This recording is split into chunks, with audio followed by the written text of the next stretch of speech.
carved on the lid.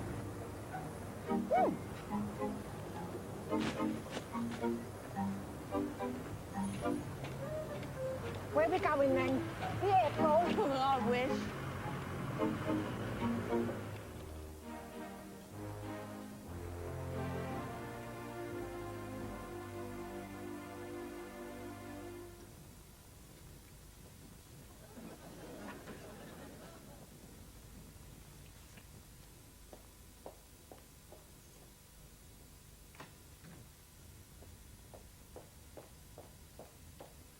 Oh, cheers, Isabel.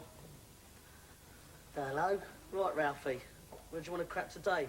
Waterloo Bridge or the Strand? I'll get off here. Thanks. Good, Charlie, there's safe ways. I had one from Waitrose once, but it pulled to the left. Oh, hang on. Now, buy some food with that. Don't go spending it all on here on down.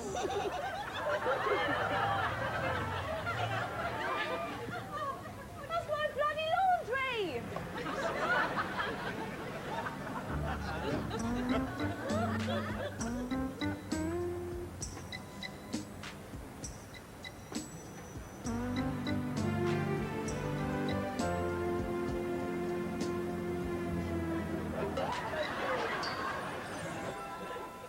Okay. What's the update on the Grand Hotel piece? The shake at the Grosvenor House is a non-starter. What's this? Oh, you were away, Nick. It's an idea of Ian's on people who still live in the big hotels. You know, like Gulbenkian at the Ritz and Calder at Claridge's? Yes, except they're all dead. Got one breathing, Claire. Maxine Chandler's been at the Savoy for years. I spoke to a guy who's her agent or something, and he said we could tool over this morning. Am I doing these people in the studio or in their hotel rooms? I think we've got to go there, otherwise there's no colour. Right. Oh, Sheila found a Duchess of the Dorchester who lives with 3 pumas. Parrots, actually.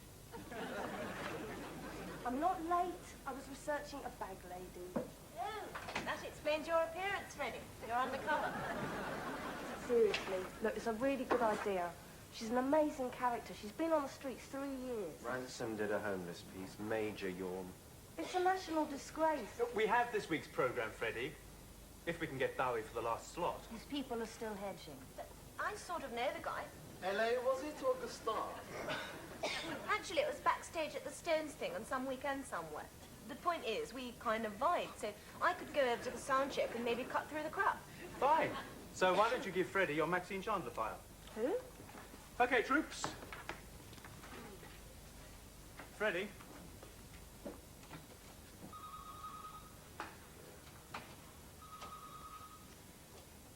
I know it's weird when you think of the hours and the pay, but a lot of people consider this a glamour job. There are armies of graduates and Claire clones beating down the door. I had a few problems this morning. I walked out on Steve. Steve is history. Everything I own is in that bag. Oh, except my laundry. That's being incinerated in Wanstead Flats. Do you, have a place to stay? I'm working on it. Look, I don't want to seem brutal, but a thing like this might help you focus your mind, Freddie. Because if you don't shape up, you're going to be broomed out of here.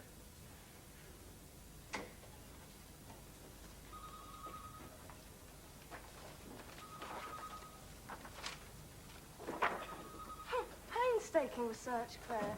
It's a bit flimsy, but I had a desperately late night. Maxine Chandler, who is she? She's an actress. She used to be married to Errol Flynn or one of those sword fencing types. Then she was Lady someone. She's loaded and sort of famous. Bit of a nightmare, apparently. Oh, great. So I'll take care of this while you go and schmooze with David Bowie. Yeah. Claire, why is it girls like you spend so much time on their backs and always land on their feet? Is that American Express? Are you a person or a machine? Good. This is Maxine Chandler. I'd like to talk to you about my account. What? No, I can't give you the number because my card is in my purse and my purse is over there. It would be so much easier if you'd punch it up on your screen. Chandler. There's only one possible way to spell it. Are you sure you're not a machine? Well, you keep sending me these boring reminders, and I thought it would be a lot easier for both of us if I told you a little bit about my accounting procedure. You see, every month I allocate a certain amount of money towards my expenditures. Then I put all my bills into a hat, and I pull them out at random until the money's exhausted. So would you please tell your computer that if it continues with this belligerent tone, next month you won't even get into the hat. I'm glad I've caught you in one of your fiscally responsible moods. I had a call yesterday from Peter Wicker. Who? Your publisher. Those people that gave you £65,000 last year as an advance on your memoirs. Oh, yes. That tall, dark, and young fellow that took us to lunch at Wilton's. He's wondering when he can see something on paper. Basic page one stuff. Once upon a time, something like that. Even a dedication.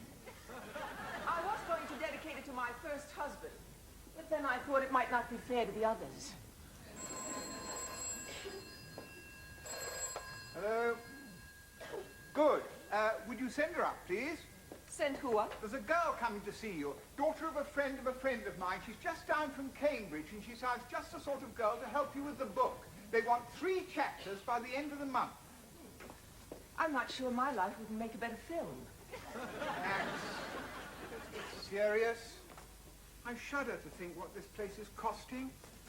The Savoy gives me a marvelous deal. It's a marvelous deal compared to other people who stay at the Savoy. Compared to the rest of the civilized world, it's a ludicrous extravagance. I was in such a good mood till you got here. I'm having lunch with Margot. She's had such awful reviews for that play she's doing. Give this girl a chance, Max. Oh, well, I'm not going to see her in my room. Well, let's see if she can last a little longer than the other 6. Hello, I'm Freddie Latham. Malcolm Parks, I'm Miss Chandler's agent. Do come in. Your father's a friend of my friend Richard Fletcher, isn't he? Dunno, is he? Works at Perry Bywaters, the merchant bankers. Well, not unless they're having double glazing put in. Not to my knowledge. Well, that's what my dad does. VJ Latham and Son, double glazing specialist. Oh, but there's no son anymore. My brother Tim went to Bali to find himself. He can't avoid it out. And well, now he's in this chemical dependency unit in Nottingham, but well, they see him Sundays. I think we've got our signals crossed. Oh, I'm from Neptune Television. Oh, you're from those people? Yeah. You see, I forgot you were coming. Oh. Damn. Is there a problem? I'm not sure she should do this type of program. You see, I'm terribly afraid she'll come across as spoiled, pampered, indolent, which of course she is. Is there anything else I should know? What you know already? Nothing. Oh, I was given this totally useless research, but to be honest, I'd never heard of it. I wouldn't mention that to Miss Chandler. I also wouldn't ask her age, anything about her 3rd husband, or when she last starred in a film. Otherwise, you two should get on famously.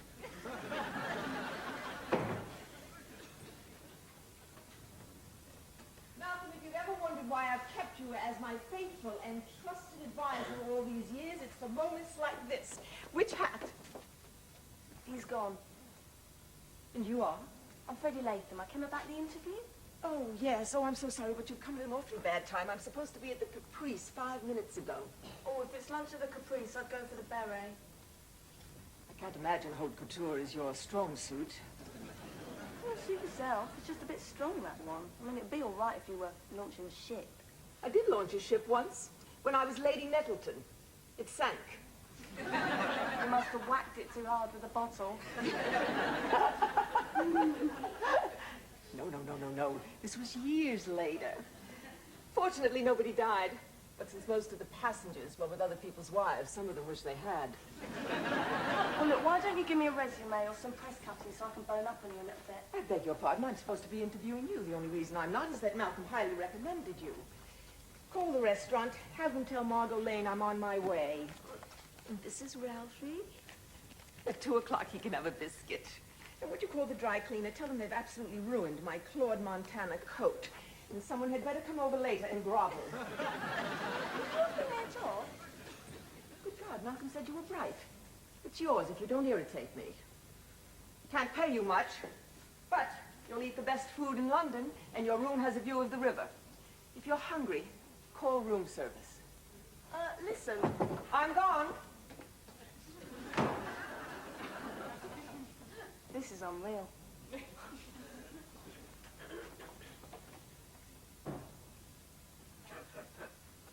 is totally unreal.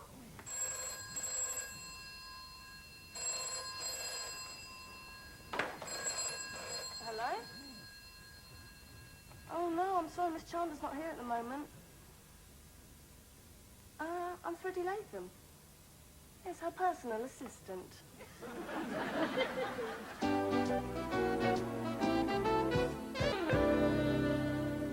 you like her personal maid, Isabel, or do you work for the hotel? I work for the Savoy, but she asks for me always. How long has she been here? 8 years since the second husband died. How many has she had? 3. A Hollywood movie star, an English lord, and a Moroccan hairdresser. Let me guess who this one is. Ah, Philip. He never work. He just stay here and call for room service. But she love him very much. Where's number 1? In the living room on the piano. I put the clean sheets in your room. Thanks. Hi, I'm Andrea Dent. I'm here about the job? Oh, yeah, your father's a friend of, Right, some guy. who knows... Yeah, apparently. You'd better come in. Thanks. I know I'm late, but I've been staying with friends in Harrow. So I got this minicab and this guy, this Iranian or something, he just got totally lost. I mean, he'd never heard of a Savoy. Oh, I know, it's unbelievable. I think the first thing they do when the immigrants get off the plane, give them a minicab. I bet they do.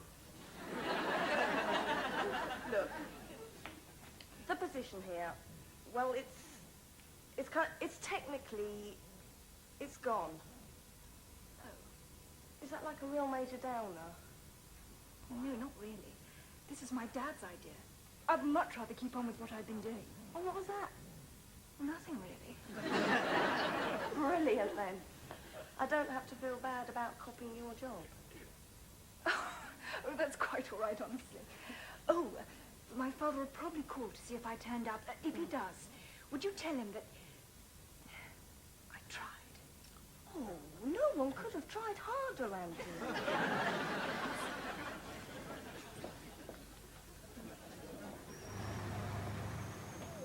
Good afternoon, Miss Chandler. How are we today? We're extremely well, Reg. Thank you. Oh, and here's Mommy's treasure. Ralphie loves going for a walk with Gary, and Gary loves going for a walk with Ralphie, doesn't he? Yes, Miss Chandler. Look forward to it. What I'd really like to do to you is drop kick you to oblivion. Okay, yeah, 7 o'clock's fine. Unless, of course, you hear to the contrary. Hi. I've forgotten all about you. Did you order yourself a snack yet? Yes, thanks. Did you have a nice lunch? Wonderful. Saw lots of old friends. Harold and Antonio were there, huddled in a corner. Honestly, after all these years, I can't imagine why they're so secretive. There's a couple of messages for you. Oh, the cleaners came round and picked up the coat. I should hope so. Tickets are in your name tomorrow night at the Apollo. Oh, yeah. And someone called Kurt called to say he could do you at 7. Don't be tacky. He gives me this marvelous massage. It's called Shih Tzu. No, I don't think so. I think what he gives you is a shiatsu. Shih Tzu is a little Chinese dog. I thought that was a lapsang souchong. No, that's tea.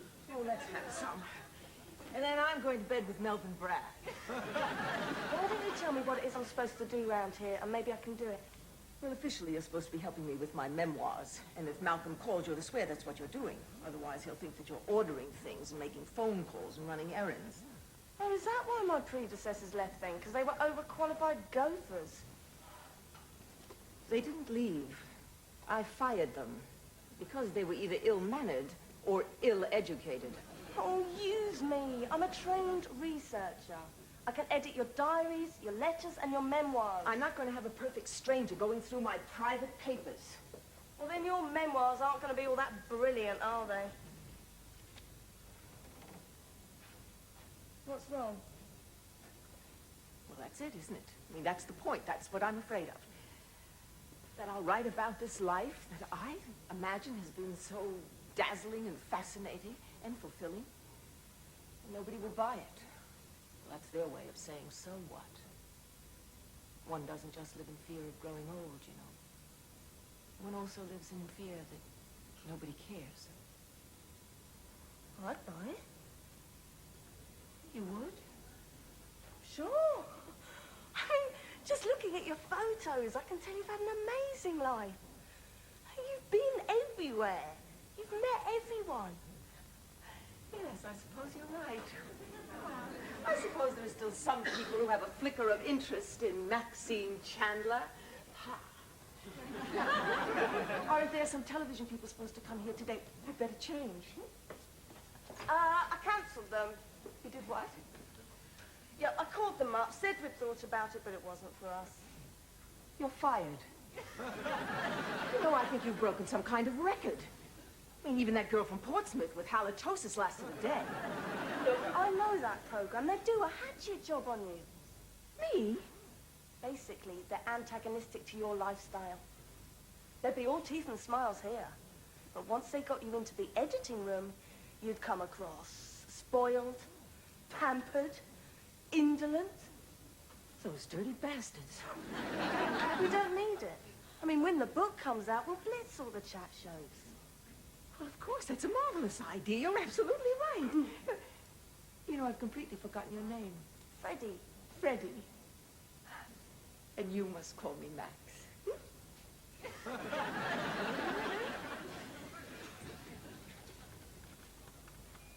God, about time. I've been waiting absolutely ages. Ooh, I thought you were going to Earl's Court to meet your old mate Dave Bowie. That didn't pan out. There were these security goons on the door. Oh, you were supposed to offer them sexual favors, Claire. She tried that. I turned her down.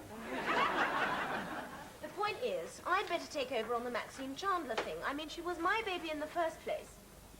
Here's the file, but she's not going to do the show. You didn't blow it, did you? Oh, that's great. Then we don't have a piece. Don't worry, Robin. I'm sure when I talk to her, it'll be okay. Oh, you'll have to get past her personal assistant first. No problem. Oh, Sheila, do you want to look after this? It needs watering twice a week.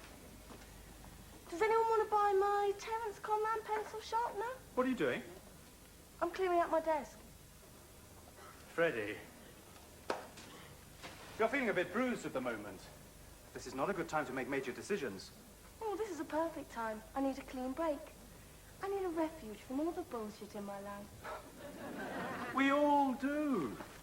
Where are you going to find it? The Savoy. Oh, could you forward my mail and messages, because I'm going to be there in a little while. What are you going to do there? Make beds? No, I'm going to be working for Maxine Chandler. I'll look forward to your call.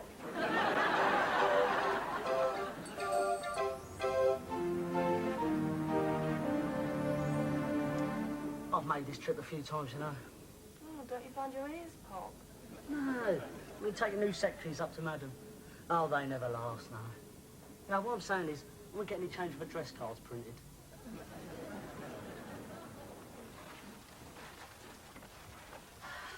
Oh, last. Well, I bet you don't last a month. Yeah, what's the bet? Your body, And if I win?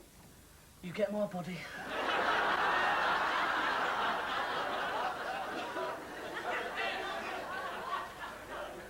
Don't take those things through to her room yet, Carrie. Just leave them there by the door. Oh, yes, Miss Chandler. I'll be in reception. I had a phone call from a man called Dent, asking how his daughter did at the interview. I don't remember your last name, but I'm sure it isn't Dent. It isn't. So your father is not my agent's friend's friend. Nope. And yet you have the temerity to come into my home and take this position under false pretenses. Yeah. I think I'm entitled to know why. I woke up this morning and I decided to change my life. Which was a pretty heavy decision, as it meant walking out on the guy I'd lived with for 6 months and had nowhere else to go. Oh, on the way to work, I lost my laundry. I got to work late, which provoked a response that they were thinking of firing me anyway, which really got up my nose because that boss is a total airbrain. I mean, it's only a glamour job if you compare it with, I don't know, working in a factory in Birmingham making vacuum cleaner bags. We've all had our awful days, darling. How would you know? You're cocooned from reality up here. And well, I fancied a bit of that, I must admit. That's why I deceived you. I auditioned for my first Broadway role when I was your age. The director said how much he enjoyed my Ophelia in New Haven. I didn't tell him that was Kim Stanley, and I got the job. Of course, he found out later, but by then I was sleeping with him, so it didn't matter. See, what you're saying is we've got something in common.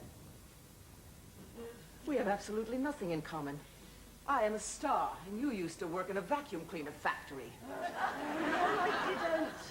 I was being hypothetical. I don't care. For something like that, you ought to be thrown out on your ear. Oh, fine. In that case, I'll probably be ravished by your page boy in the lobby. I beg your pardon? We had a bet that I wouldn't last a month. All right, I'll give you a month. But I have to warn you, I can be very difficult. I can be selfish and demanding, and I tend to get hysterical if I don't get my way. Well, that won't work with me.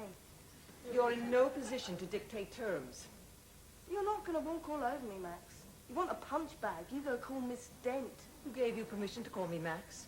You did. After lunch, when you'd had a few. Is this typical of the attitude I can expect from you? Yes. Good God, you remind me of me. This is going to be absolute hell.